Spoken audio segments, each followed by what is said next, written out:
அண்டா செந்தில் சொல்றாரு ஆளு. ஐடில வேலை செஞ்ச அத்தனை பேரு டிவி கேட்க ஓட்டு போட்டுட்டாங்க.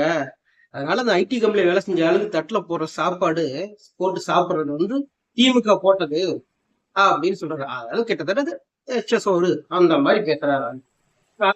கதறாங்க திமுக. எல்லா இடத்துலயும் தோல்வி பயம் வந்துருச்சு. அது எந்த மாற்றமும் இல்லை. நல்லா தெரிஞ்சு போச்சு ஆட்சி திமுக பிடிக்க போறது இல்ல.